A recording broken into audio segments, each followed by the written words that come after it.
Bonjour les amis, nouvelle vidéo aujourd'hui pour retrouver François Asselineau qui va nous parler du conflit en Iran, qui va nous parler d'Israël aussi et qui va nous dire aussi des choses que vous n'allez et que vous n'avez entendu nulle part sur ce conflit. Mais juste avant de l'écouter, comme d'habitude, n'oubliez pas de vous abonner, le pouce, le commentaire, le partage, le boost de la vidéo.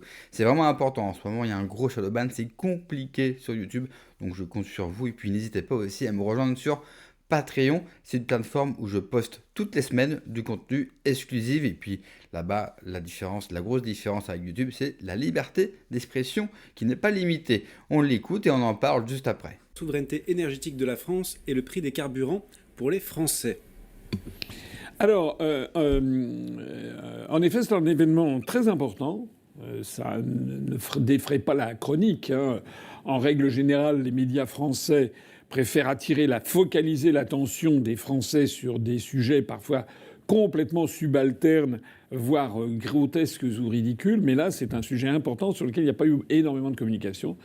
Il s'agit de quoi? Il s'agit que les Émirats arabes unis ont décidé de sortir de l'OPEP. En effet, OPEP, c'est en français, ça veut dire Organisation des pays exportateurs de pétrole. Et en anglais, c'est OPEC, le C étant pour Countries, l'acronyme. C'est une organisation qui s'est créée dans les années 70, au début des années 70, qui a veillé à essayer de créer une espèce de cartel des pays producteurs de pétrole. Parce qu'il n'y en a pas tant que ça dans le monde, surtout les pays exportateurs, parce que c'est de ça qu'il s'agit. Le E de OPEP, c'est les pays exportateurs de pétrole. De façon à avoir une espèce d'action coordonnée au niveau mondial pour éviter les à-coups d'évolution du prix du baril de pétrole en fonction d'événements géopolitiques, d'événements politiques, d'émeutes, en fonction des uns et des autres. Donc pour éviter, par exemple, qu'un pays casse les prix parce qu'il a, par exemple, besoin absolument d'argent, parce qu'il est en déficit budgétaire, donc il va d'un seul coup vendre à tout va, là, il rentre dans un... Parce que tous les autres, évidemment, en pâtissent si ce pays fait chuter considérablement les prix, ce qui est évidemment le cas des pays les plus importants, à commencer par l'Arabie saoudite, qui doit avoir à elle seule quelque chose comme 22% des réserves prouvées de pétrole dans le monde. Alors tous les pays qui sont producteurs de pétrole significatifs, j'entends, ne font pas partie de l'OPEP. Il y a les États-Unis d'Amérique sont un pays exportateur enfin pas exportateur de pétrole, producteur de pétrole, mais ils n'exportent que très peu ces hydrocarbures, sauf maintenant à l'Europe au prix fort, et ce sont des gaz de schiste.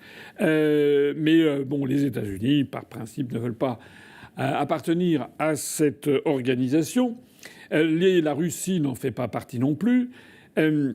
Cette organisation qui, depuis le début, a quand même une connotation. Elle est dominée, bien entendu, comme on peut l'imaginer, par les pays arabo-musulmans, puisqu'il se trouve que beaucoup de pays exportateurs de pétrole sont situés justement aussi bien au Maghreb que certains en Afrique subsaharienne, mais aussi évidemment au Proche-Orient, au Moyen-Orient. Voilà, il y en a aussi un peu partout en Indonésie, il y en a au Venezuela. Alors Venezuela, c'est pas un pays arabo-musulman, bien sûr, mais enfin, je trouve qu'il y a quand même une majorité de ces États. Si j'ajoute l'Iran, c'est pas un pays arabe, mais c'est un pays musulman.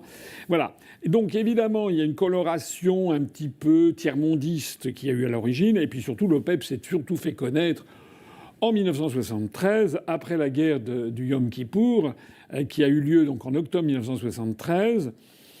Moi, je me rappelle, j'étais enfant, enfin j'étais adolescent, et ça a été un événement tout à fait considérable, puisque il y avait donc eu une guerre entre Israël et l'Égypte, et les pays essentiellement musulmans qui étaient dans cette OPEP ont décidé d'augmenter brutalement par 4 le prix du pétrole. Voilà. Pour en fait faire payer l'Occident de sa traîtrise à l'égard de la cause palestinienne. Je simplifie, mais en gros c'est ça. Alors depuis, il y a eu énormément de rebondissements. Je suis pas là, je vais pas vous raconter toute l'histoire de l'OPEP. D'ailleurs, il faudrait que je la révise. Je n'en connais pas tous les rebondissements, mais il y a donc eu toujours... En fait, c'est une organisation qui est tiraillée entre deux choses. D'une part, l'intérêt commun des pays producteurs de pétrole, qui est quand même d'avoir une vision à moyen et long terme du prix du pétrole, d'où une nécessité d'organisation de marché, et d'autre part, la volonté parfois de l'un ou de l'autre d'utiliser à titre politique ce système. Alors, ce qui vient de se produire, c'est effectivement un point important, puisque les Émirats arabes unis, je rappelle que les Émirats arabes unis, qui auparavant étaient une colonie britannique, qu'on a appelé les États de la trêve, Trucial States, c'était une espèce de document qui avait été signé entre ces États où il y avait beaucoup de pirates. À l'époque, avant la grande période des hydrocarbures, c'était des pays extrêmement démunis. C'était un peu le pays de Sinbad le marin, c'est-à-dire il faisait un petit peu de cabotage dans le golfe Persique avec des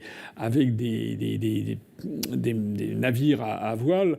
Et il y avait parmi les recettes essentiellement, c'était les recettes de la pêche aux perles. Bon, et puis évidemment on a découvert le pétrole. Et ce pays, dans les années 70, sous les travaillistes ont voulu bazarder tout ce qui restait de l'Empire. C'est pas tout à fait fini d'ailleurs. Et donc en 1971, je me lance, je crois que c'est la date que j'ai en tout cas à l'esprit. Eh bien, il y a eu des Émirats qui sont devenus indépendants et ils ont eu l'idée, qui faisait partie déjà de ce Trucial States, de créer une fédération qu'on a appelée la Fédération des Émirats arabes unis. Alors là-dedans, je crois qu'il y a sept Émirats. Celui qui se taille la part du lion, c'est l'Émirat de Abu Dhabi, puisqu'il représente, je crois, à lui seul 90% de la superficie, et qui est le plus à l'ouest. Il est coincé entre l'Arabie saoudite et le golfe Persique, ou arabo-persique, ça dépend quelles sont vos opinions politiques et géopolitiques. Enfin, la dénomination traditionnelle, c'est le golfe Persique. Le golfe Persique, dont ça fait référence à l'Iran qui est au nord. Golfe arabo-persique, c'est le monde arabe qui a voulu changer le nom pour faire valoir qu'il y avait l'Arabie au sud. Bref, que ce soit le golfe Persique ou le golfe arabo-persique, eh bien donc l'émirat d'Abu Dhabi, c'est également là que vous avez des ressources en hydrocarbures qui sont tout à fait considérables. Ce qui est beaucoup moins le cas d'autres émirats. Il y a des émirats absolument. Il y en a qui. Celui qui est à l'est d'Abu Dhabi, c'est l'émirat de Dubaï que tout le monde connaît, mais qui est surtout connu pour être une place financière et un hub à tous les égards, un hub aéronautique, puisque ils ont créé une compagnie qui s'appelle Emirates, qui est désormais quasiment l'une des plus importantes compagnies aériennes mondiales et qui bénéficie d'ailleurs d'hydrocarbures de kérosène à des prix défiant toute concurrence, ce qui leur permet de faire profiter les voyageurs de tarifs très tirés et d'un service à bord qui est particulièrement remarquable, particulièrement soigné. Mais il n'y a pas que la compagnie aérienne. Il y a également, ils ont créé notamment le Burj Al Arab, donc vous savez, qui est cette tour là, qui doit faire 900 mètres de haut, qui est la plus haute tour du monde. C'est une place financière considérable. C'est également un pays qui en ce moment est en plein désarroi, puisque du fait de la guerre en Iran, eh bien, énormément d'expatriés, parce qu'il y a énormément d'expatriés. Je crois qu'à Abu Dhabi, dans les Émirats en règle générale, il doit y avoir quelque chose comme 12% de nationaux et 88% d'immigrés. Les immigrés qui sont à Abu Dhabi, à Dubaï, mais aussi dans les autres Émirats, il y en a un qui s'appelle Sharjah, qui est encore plus petit. Il y a Al Quwain, il y a Fujairah, qui est celui qui est tout à fait au nord et qui est juste à côté du détroit d'Ormuz, d'ailleurs. Et je te dois en oublier un, Ujain aussi, je crois. Enfin, j'en parle comme ça parce que j'y suis allé il y a un certain nombre d'années maintenant, et c'est vraiment tout à fait intéressant à visiter. Mais enfin, bref, il y a deux types d'immigrés, si l'on peut dire, dans ces Émirats. Il y a d'une part les immigrés qui font le travail de domesticité, le travail d'ouvrier, etc., et qui sont, en règle générale, qui viennent d'Asie du Sud-Est, qui viennent du Sri Lanka ou qui viennent notamment des Philippines. Un certain nombre d'entre eux, d'ailleurs, sont chrétiens et donc ils essayent d'exercer leur culte, ce qui est, je crois, autorisé, en tout cas à Dubaï, mais ça n'est pas, c'est totalement interdit en Arabie Saoudite, ce qui est d'ailleurs contraire aux engagements de l'Arabie Saoudite vis-à-vis de la Charte des Nations Unies. Donc ça, c'est les immigrés comme on les connaît, c'est-à-dire ceux qui sont employés à des tâches qui sont mal rémunérées et des tâches considérées comme subalternes.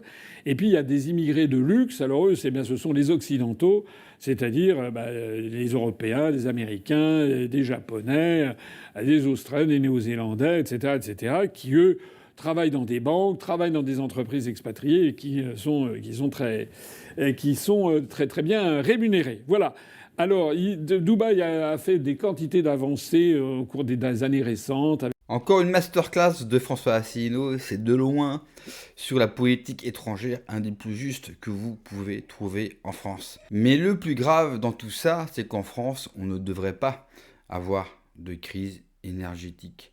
Les gens ne le savent pas. Du pétrole, on en a. Du gaz, on en a. De l'hydrogène, nous l'avons. Du nucléaire, nous l'avons. Nous avons des barrages hydrauliques. Nous possédons même des terres rares. Bref, d'un point de vue énergétique, nous devrions être totalement autonomes. Une autonomie énergétique, cela signifie qu'une seule chose, vous n'avez pas besoin de vous fournir à l'étranger. C'est-à-dire que peu importe les conflits, peu importe les décisions de l'OPEP ou autres organisations, vous n'êtes jamais touché par le monde extérieur et vous pouvez garantir à votre peuple et à votre entreprise un avantage considérable par une énergie abondante, d'une part, mais surtout la moins chère.